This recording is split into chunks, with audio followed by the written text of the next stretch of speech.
उत्सुक ही वाढेल. 1492 या एकूण कहाणीला सुरुवात होते सन 1492. हॅलो, ठीक आहे. आणि का 1492ला? तर त्या वर्षी क्रिस्टोफर कोलंबस हा भारताकडे येणारा मार्ग शोधून काढायला युरोपमधनं लिस्बनमधनं बाहेर पडला. आता नवा मार्ग शोधण्यासाठी काय कारण घडलं? तोपर्यंत युरोपियन व्यापारी हे भूमध्य समुद्रातून जेरुसलेम आणि जेरुसलेममधनं सगळं मधलं अरबी वाळवंट तुडवत मक्का किंवा आजच्या भाषेत आपण म्हणूया सौदी अरेबियामधली जी जिद्दा, त्याचा चुकीचा उच्चार आपण जेड्डा करतो, किंवा अशी अनेक बंदरं आहेत, त्या बंदरामध्ये परत यायचे ते, म्हणजे युरोप भूमध्य समुद्रातनं लँडवर यायचे. हे मधलं अरबी वाळवंट तुडवत रेड सी, तांबड्या समुद्रामधली जिद्दा किंवा जी अन्य बंदरं आहेत त्या बंदरामध्ये पुन्हा गलबतांवर चढायचे आणि मग तांबड्या समुद्रातनं बाहेर पडून हिंदी महासागर, एडनचा नाका आणि मग तिकडून भारताचा पश्चिम किनारा किंवा पश्चिम किनारा पूर्ण वळसा घालून पूर्व किनारा, अशी जी वाट होती, तो मधला जेरुसलेमचा भाग, पॅलेस्टाईनचा भाग किंवा अरबस्तानचा भाग हा तुर्कांनी जिंकला. कॉन्स्टंटिनोपल एक मोठं नाकं हे तुर्कांनी जिंकलं आणि त्यामुळे तुर्क सुलतानांनी असं सांगितलं की आता जर तुम्हाला माझ्या एरियातनं पुढे जायचं असेल तर मी जे काही चार्जेस आकारेन ते दिले पाहिजेत. मग ते या युरोपियनांना द्यायचे नव्हते की ह्याला काय म्हणून आम्ही टोल चार्जेस देऊ, आम्ही नवीन मार्ग शोधून काढतो.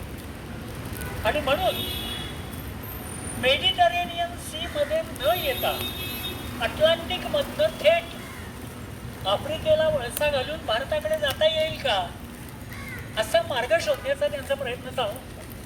आणि त्याच्यामध्ये मग आपल्याला माहिती आहे कोलंबसांनी असा सिद्धांत मांडला की पश्चिमेकडे जात राहिलं की केव्हा तरी पूर्व येणार, आणि म्हणून तो थेट पश्चिमेकडे जात राहिला. त्याने अटलांटिक समुद्र ओलांडला आणि मग त्याला अमेरिका मिळाली.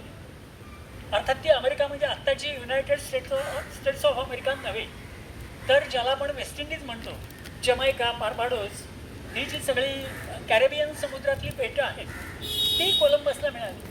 युनायटेड स्टेट्स ऑफ अमेरिका नव्हे, तो न्यूयॉर्कच्या किनारपट्टीवर पोहोचलेला नव्हता, नीट आपण लक्षात घेऊया. पण म्हणजे कोलंबसाच्या 2 व्हॉयेजेस त्याच्यामध्ये त्याला अमेरिका मिळाली पण भारत नाही मिळाला. मग त्याच्यानंतर 6 वर्षांनी सन 1498 मध्ये वास्को द गामा निघाला परत तिथूनच पोर्तुगालमधनं, आणि त्याने मात्र ते येण्यासारखं काहीतरी पश्चिमेकडे जात न बसता सरळ दक्षिणेकडे आला आणि आफ्रिकन कॉन्टिनेंट जिकडे संपतं त्या पॉईंटला आल्यावर त्या पॉईंटला त्याने नाव दिलं केप ऑफ गुड होप. म्हणजे तोपर्यंत त्याला माहिती नव्हतं पलीकडे भारत मिळणार आहे की नाही, पण त्याला मिळाला. आता आपल्यापासून घडवलेला इतिहास हा आहे की केप ऑफ गुड होप पासून पुढे भारताच्या पश्चिम किनाऱ्यापर्यंत तो कसा आला हे आपल्याला सांगितलं जात नाही. पण ते खुद्द वास्को द गामाने आपल्या डायरीत लिहून ठेवलं आहे. ही डायरी लंडनच्या म्युझियममध्ये सुरक्षित आहे आणि त्यांनी स्वतः आपल्या डायरीमध्ये असं लिहून ठेवलं आहे की मला त्या केप ऑफ गुड होपच्या आसपास एक भारतीय व्यापारी भेटला आणि तो मला म्हणाला, आहेत तिच्या हिंदुस्थानचा मार्ग शोधतोच करला, माझ्याबरोबर चल, मी सोडतो तुला. आणि म्हणून तो त्याला कालिकत या बंदरापर्यंत घेऊन आला, केरळच्या कालिकत या बंदरापर्यंत. आता कालिकत हा शब्द जो आहे हा परत वास्को द गामा पोर्तुगीज होता, त्यामुळे त्याने कॉइन केलेला हा शब्द आहे, हा मूळ शब्द नाही. मूळ मल्याळम मधले शब्द आहे कोळीकोडे, ज्याला आपले टाइम्स ऑफ इंडियावाले वगैरे सगळे लोक म्हणतात कोझिकोडे. तो एळला जे मराठीतलं मुळाक्षर आहे त्याला मल्याळममध्ये किंवा इंग्लिशमध्ये प्रतिशब्द नाही, म्हणून ते CZH किंवा नुसता झेड वाटेल ते करतात. आणि आपण मूळ मल्याळममध्ये काय आहे हे न बघता धारदेशी भाषांतर करून टाकतो कोझिकोडे. ते कोझिकोडे नाहीये, ते कोळीकोडे आहे. या कोळीकोडे बंदरामध्ये वास्को द गामाला हा भारतीय व्यापारी घेऊन आला आणि मग पोर्तुगीज हळूहळू वर दक्षिणेकडनं कोळीकोडे गोव्याला आले.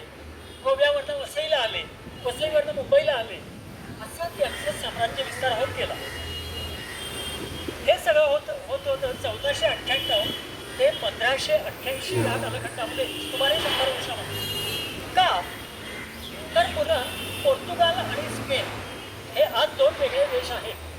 पण इतिहासकाळी असं नव्हतं. स्पेनचं साम्राज्य मोठं होतं आणि स्पेन वारंवार पोर्तुगालवर हल्ला करायचा आणि पोर्तुगालला जिंकून घ्यायचा. मग परत मध्ये 50 वर्ष जायची आणि पोर्तुगीज लोक परत आंदोलन करून उठायचे, सशस्त्र क्रांती, आणि स्पेनपासून आपला पोर्तुगाल देश स्वतंत्र करायचे.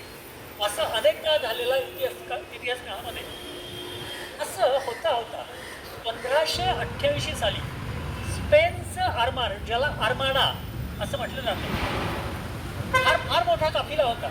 आणि स्पेनचा हा आर्माडा किंवा एकूण स्पेन हे राष्ट्र हे सायन्स अँड टेक्नॉलॉजीमध्ये ब्रिटनला भारी होतं. तर त्यामुळे ब्रिटननी, म्हणजे त्यावेळची जी राणी होती एलिझाबेथ द फर्स्ट, आत्ता आहे ती सेकंड, ह्या एलिझाबेथ पहिलीने असा निश्चय केला की एकदा याचा सोक्षमोक्ष लावून टाकायचा, आम्ही श्रेष्ठ का तुम्ही श्रेष्ठ. आणि म्हणून इसवी सन 1588 साली हे स्पॅनिश काफिला आर्माडा आणि ब्रिटनचं छोटंसं आरमार यांचा ब्रिटनच्या उत्तरेला असलेल्या नॉर्थ सी, जसा आपला अरेबियन सी तसा त्यांचा नॉर्थ सी, म्हणजे तो it is a part of Atlantic, या नॉर्थ सीमध्ये जबरदस्त लढाई झाली. तिला बॅटल ऑफ आर्माडा असं म्हटलं जातं. आणि त्याच्यामध्ये खरं म्हणजे स्पेन श्रेष्ठ असून सुद्धा नशीब इंग्लंडच्या बाजूला होतं. आणि त्यामुळे इंग्लंडने स्पेनचा जबरदस्त पराभव केला, इतका जबरदस्त की यानंतर सुपर पॉवर कोण, समुद्रावरची सुपर पॉवर कोण, तर it is not Spain, it is Britain. किंवा आणखीन तुम्ही मोर प्रिसाईज, नॉट ब्रिटन, ब्रिटन तो बरं नव्हतं, इंग्लंड ही सुपर पॉवर आहे, हे एलिझाबेथच्या आरमाराने सिद्ध केलं. आता एलिझाबेथची हिंमत वाढली की अरे आपण आरमाराला आता संपवलं आहे, तर आता आपल्याला हिंदुस्थानशी व्यापार करायचा आहे. आणि म्हणून इसवी सन एक्झॅक्टली 1600 या वर्षी एलिझाबेथ राणीच्या आशीर्वादाने पहिली ईस्ट इंडिया कंपनी स्थापन झाली. हिंदुस्थानशी व्यापार करायचा म्हणूनच हाच हेतू डोळ्यासमोर ठेवून. आणि त्यामुळे 1608 साली कंपनी स्थापन झाल्यावर 8 वर्षांनी कॅप्टन विल्यम हॉकिन्स हा भारतामध्ये आला. भारतामध्ये म्हणजे कुठे आला? सुरतला आला. सुरतला का आला? तर भारतातलं जे सगळ्यात मोठं राज्य मुघल साम्राज्य, या मुघल साम्राज्याची आर्थिक राजधानी होती सुरत. राजनैतिक राजधानी असेल दिल्ली आग्रा, ती बदलत राहायची, कधी दिल्ली कधी आग्रा. त्यामुळे शिवाजी महाराज औरंगजेबाला भेटायला आग्र्याला गेले, माहिती आहे आपल्याला, दिल्लीला नाही गेले. पण ती वेळोवेळी बदलली. अकबराच्या वेळी ती दिल्लीहून फत्तेपूर शिकरीला गेली, मग मध्ये परत दिल्लीला आली, परत आग्र्याला गेली, असं अनेकदा झालं.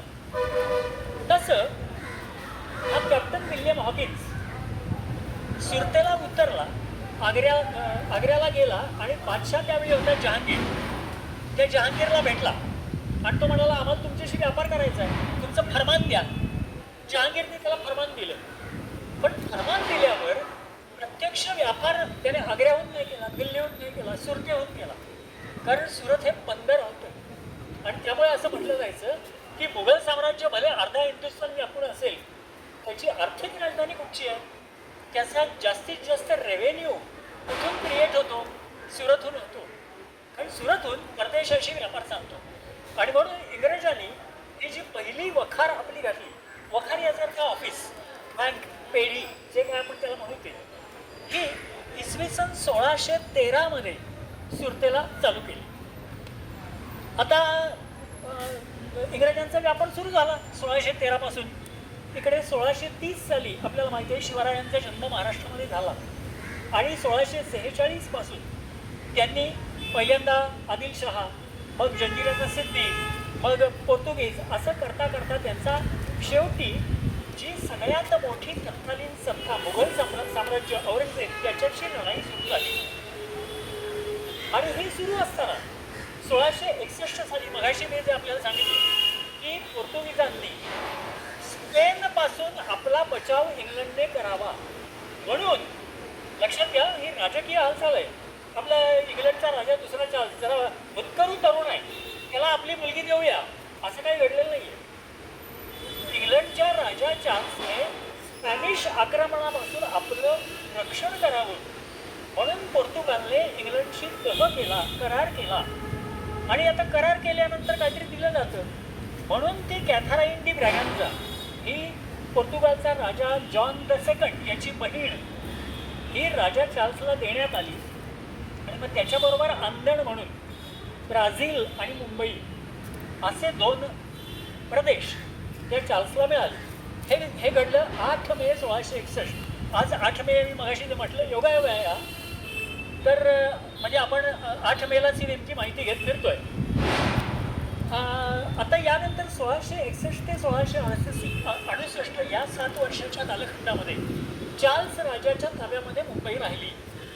पण मुंबईमधलं त्याला पुरेसा रेव्हेन्यू महसूल उत्पन्न मिळेना. हा केव्हा त्याने विचार केला काय होता या पेठामध्ये, काही उत्पन्न मला मिळत नाही, काय करू पेठ ठेवून. आणि म्हणून 1668 मध्ये त्याने ईस्ट इंडिया कंपनीला हे पेठ वार्षिक 10 पाऊंड भाड्याने देऊन टाकलं की तुम्ही मुंबईत राहा, काय व्यापार करायचा तो करा. आता ईस्ट इंडिया कंपनीला दिलं म्हणजे कोणाला दिलं तर जे 1613 सालापासून सुरतेमध्ये वखार घालून बसलेले आहेत ईस्ट इंडिया कंपनीवाले त्यांना हे पेठ दिलं. मग अर्थातच ईस्ट इंडिया कंपनीचा त्यावेळेचा सुरतेचा प्रेसिडेंट सर जॉर्ज ऑक्झेंडर हा मुंबईला आला आणि त्याने हे जे आपल्या समोर INS आंग्रे दिसत आहे आत्ता आपण त्याच्या आत जाऊ शकत नाही कारण तो आपल्या भारतीय नौदलाचा अड्डा आहे, तिकडे आपण आत्ता जाऊ शकत नाही. याच्या आतमध्ये आजही बॉम्बे फोर्टचा बालेकिल्ला सिटाडेल आजही आहे, ठेवलेला आहे. जून ते ऑक्टोबर या कालखंडामध्ये जेव्हा लॉक बंद असतं तेव्हा आपण असा प्रयत्न करूया. 26/11 जे झालं आपल्या दहशतवादी हल्ला त्यापूर्वी या 4 महिन्याच्या कालखंडामध्ये आपल्याला आत जायला परवानगी मिळत असेल कारण पावसाळ्याच्या काळामध्ये डॉकच्या सगळ्या हालचाली बंद असतात. पण 26/11/2008 नंतर त्यांनी ते बंद केलं आहे. या जूनपासून बघूया जर सुरुवात झाली तर आपल्याला आत जाऊन ते सिटाडेल बघता येईल, बालेकिल्ला बघता येईल. तर या बालेकिल्ल्याच्या ठिकाणी इंग्रजांनी आपलं ठाणं घातलं आणि मग या संपूर्ण एरियामध्ये हळूहळू कुठे कोणी सेनापती राहत आहेत, कोणी आणखीन सैनिक राहत आहेत, कोणी व्यापारी राहत आहेत. असं करत करत करत हा बॉम्बे फोर्ट हा भाग लोक वस्ती, व्यापाऱ्यांची वस्ती, सैनिकांची वस्ती अशा रीतीने त्यांनी सजवायला सुरुवात केली. आता हे समोर आपल्याला एक परिचय दिसतो, आपण नंतर त्या ठिकाणी जाणार आहोत. तर या ठिकाणी म्हणजे हा किल्ला किंवा हा बालेकिल्ला की मगाशी आपण जी बाजार गेटच्या गल्ल्या पाहिल्या त्या उजव्या बाजूला आहे आणि हा जो समोरचा एरिया आहे सगळा ह्याला म्हणायचे बॉम्बे ग्रीन. आता ग्रीन म्हणजे काय, हिरवा का तर नाही, फळफळावळ भाजीपाला अशा हिरव्या वस्तूंचा बाजार याला म्हटलं जातं ग्रीन.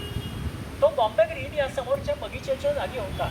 बगीचा नव्हता, मोकळं मैदान होतं आणि त्या ठिकाणी हे भाजीवाले फळवाले जे हिरव्या ताज्या वस्तू विकायचे त्यांचं बसण्याचं बाजाराचं ठिकाण म्हणजे बॉम्बे ग्रीन. नंतर काही काळाने ते भाजीपाला वगैरे तिकडून हटलं आणि कापसाचा बाजार या ठिकाणी सुरू झाला. म्हणजे फोटोग्राफी जेव्हा अस्तित्वात आली तेव्हाचे जुने मुंबईचे जे काही फोटो आहेत त्यामध्ये या बॉम्बे ग्रीन या एवढ्या मोठ्या सर्कलमध्ये कितीतरी कापसाच्या गासड्या, कापूस भरून आणलेल्या बैलगाड्या, त्यांचे व्यापारी, त्यांचे दलाल, त्यांचे हमाल आणि ते त्या कापसाचे चढ उतार करतायत, भावाची एकमेकांमध्ये बोलाचाल करतायत असे फोटो या बॉम्बे ग्रीनचे उपलब्ध आहेत. नंतर काही काळाने बॉम्बे ग्रीन इथून हललं आणि कुलाबा जे आहे, कुलाबा स्टेशन होतं त्यावेळी, म्हणजे असं म्हणूया आपण आजच्या कुलाब्यामधला बदवार पार्क आपण नाव ऐकलं असेल, गेला असाल. आज त्या ठिकाणी पश्चिम रेल्वेच्या ऑफिसर्सची कॉलनी आहे. त्या बदवार पार्कच्या इकडे कॉटन ग्रीन हल्लं. आणखीन काही कालखंडाने ते तिथूनही हल्लं आणि आज जे हार्बर रेल्वेवरचं कॉटन ग्रीन स्टेशन आहे त्या ठिकाणी फायनल कॉटन ग्रीन. त्यानंतर ते कॉटन ग्रीन कुठूनही हल्लं नाही. हळूहळू तो कापसाचा ठोक व्यापार, होलसेल व्यापार मुंबईला बंदच झाला कारण कॉटन मिल्स सुरू झाल्या आणि जो काही कापूस यायचा तो थेट मिल्सकडे जायला सुरुवात झाली. तर या एरियाला बॉम्बे ग्रीन हे नाव त्यावेळी होतं. हा किल्ल्याच्या समोर बॉम्बे ग्रीन. आता हे 1668ला या रीतीने ईस्ट इंडिया कंपनीला मिळालं मुंबई भेट. पण त्यापूर्वी 4 वर्ष एक फार महत्त्वाची घटना घडली. इसवी सन 1664 साली शिवरायांनी सुरतेवर अचानकपणे हल्ला केला आणि सुरत मनसोक्त लुटली. आता का बरं लुटली? म्हणजे इंग्रज त्यावरनं अजूनही शिव्या देतात की काय शिवाजी हा लुटारू होता, दरोडेखोर होता, टाकू होता. शिवरायांनी सुरत लुटण्याचं सरळ सरळ कारण असं होतं की इसवी सन 1660 ते 1663 3 वर्ष बादशहाचा मामा शाहिस्ते खान हा पुण्यात तळ येऊन बसला होता आणि त्याने पुण्यासकट आजूबाजूच्या प्रदेशाची अतोनात नुकसानी केली. ही सगळी नुकसान भरपाई करायची आणि त्याचबरोबर आपल्याला एक जंजिरा बांधायचा आहे, आपल्याला एक पाण किल्ला अजिंक्य असा बांधायचा आहे, हे शिवरायांच्या समोरचं उद्दिष्ट होतं. आता असा किल्ला बांधायचा असेल तर त्याला पैसे पाहिजेत, ते कुठून आणायचे? मग चला औरंगजेब बादशाची जी आर्थिक राजधानी आहे ती लुटा आणि त्यातनं तो पैसा, तो निधी निर्माण करा. म्हणून महाराजांनी सुरत लुटली. स्वतःच्या उपभोगांसाठी त्यातला एकही पैसा खर्च झालेला नाही. शाहिस्ते खानाने केलेलं नुकसान त्याची भरपाई आणि जे पैसे उरले त्या उरलेल्या पैशातनं महाराजांनी सिंधुदुर्ग मालवणचा बांधला. बरं, पण या 1664 शिवरायांच्या स्वारीमुळे इंग्रज घाबरले. ही महत्वाची गोष्ट, मुंबईच्या दृष्टीने इंग्रज घाबरले की औरंगजेब बादशाह आणि त्याचं साम्राज्य एवढं मोठं आहे, पण तो आपली आर्थिक राजधानी सुरत तिचं संरक्षण शिवाजीपासून करू शकत नाही. आणि त्यामुळे त्यांनी सिरियसली विचार करायला सुरुवात केली की आपलं हेडक्वार्टर्स आपण सुरतवरनं हलवूया. पण कुठे हलवणार, जाणार कुठे? तर 4 वर्षांनी 1668 मध्ये त्यांना मुंबईचं ठिकाण मिळालं. पण तरी त्यांनी लगेच आपलं हेडक्वार्टर शिफ्ट केलं असं नाही. 1670 साली मुंबई इंग्रजांच्या ताब्यात आल्यानंतर 2 वर्षांनी लगेच शिवरायांनी दुसऱ्यांदा सुरत लुटली. दुसऱ्यांदा, कारण 1666 ते आग्र्याला जाऊन आले. आग्र्याची ती प्रख्यात कैद, ती सुटका, हे सगळं झाल्यावर दिलेर खान आणि मिर्झाराजा जयसिंग यांच्या स्वारीमुळे स्वराज्याचं जे काही नुकसान झालं होतं ते भरून काढण्यासाठी 1670ला शिवरायांनी सुरत पुन्हा एकदा लुटली. पण 1664 ते 1670 या कालखंडामध्ये जवळजवळ दरवर्षी सुरतेमध्ये अशी अफवा उठायची, शिवाजी आला, आणि प्रचंड धावपळ व्हायची, लोक पळून जायचे, जे काय मिळेल ते घेऊन. पण महाराज काही आले नाही ना, अफवा असायची. 1670ला मात्र दुसऱ्यांदा परत लुटली आणि तेव्हा इंग्रजांनी नक्की ठरवलं की यापुढे सुरत सुरक्षित नाही. तेव्हा आपलं हेडक्वार्टर सुरतेमधून हलवायचं आणि कुठे न्यायचं, तर मुंबईला न्यायचं. आणि म्हणून इसवी सन 1669 सालीच त्यावेळेचा सुरतचा इंग्रजांच्या वखारीचा प्रेसिडेंट सर जेराल्ड ऑन्जियर किंवा ऑंगियर, जे काय नाव असेल ते उच्चार असेल तो, हा अतिशय हुशार, अतिशय दृढनिश्चयी, धूर्त असा माणूस होता. शिवरायांना समकालीन आहे. 1669ला त्याने हे हेडक्वार्टर्स मुंबईला हलवायला सुरुवात केली आणि आता या पुढच्या काळामध्ये मुंबईहून आपल्याला सगळा व्यापार करायचा आहे हे लक्षात घेऊन मुंबईच्या फोर्टची जबरदस्त बांधणी, अनेक तट बुरुज, पक्का बंदोबस्त, तोफा, जास्त शिबंदी, जास्त सैन्य, हे सगळं या जेराल्ड ऑन्जियरनी केलेलं आहे. मुंबईची खरी सुधारणा किंवा मुंबईच्या आधुनिक मुंबईचा पाया हा जेराल्ड ऑन्जियरनी घातला असं म्हणायला हरकत नाही. हा 1677 म्हणजे 1669 ते 1677 या 8 वर्षाच्या कालखंडामध्ये त्याने मुंबईमध्ये खूप सुधारणा केल्या. काय होतं मुंबई म्हणजे, तर दलदली, खाजणं, खाड्या, मध्ये मध्ये येणारे खाड्यांचे फाटे यांनी भरलेलं एक ओसाड, परड, ज्याच्यामध्ये फारसं पीक येत नाही, ज्याच्यामध्ये फारसं फळफळ वगैरे उगवत नाही, ज्याचा रेव्हेन्यू मिनिमम आहे, अशा 7 बेटांचा एक समूह. मग तो सुधारणा करायला की या पुढच्या काळामध्ये हे आपलं एक जोरदार ठाणं बनलं पाहिजे, व्यापाराचं केंद्र बनलं पाहिजे, ही सुरुवात जेराल्ड ऑन्जियरनी केली.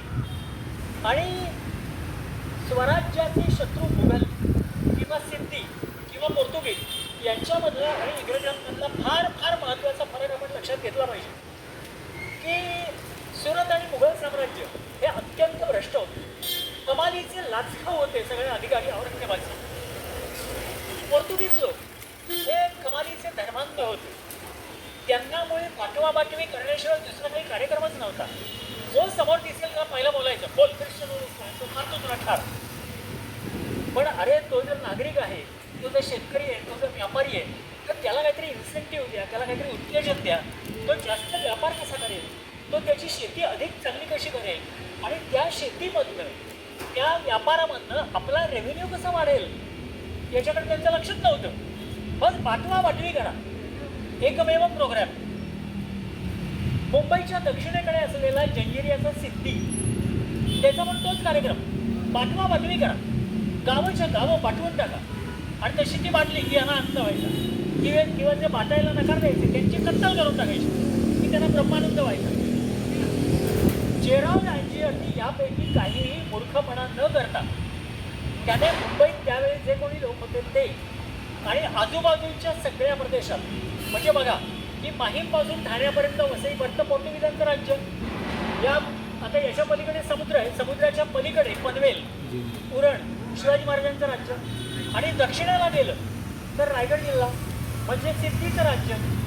या सर्व शेजारी राज्यांमध्ये त्याने आपली माणसं पाठवली आणि तिथल्या व्यापाऱ्यांना निरोप दिला की तुम्हाला व्यापार करायचा आहे, तुम्हाला या आत्ता तुम्ही ज्या राज्यात आहात, पोर्तुगीजांच्या राज्यामध्ये पाठवा पाठवी, सिद्धीच्या राज्यामध्ये पाठवा पाठवी, शिवरायांच्या राज्यामध्ये यातलं काही नव्हतं.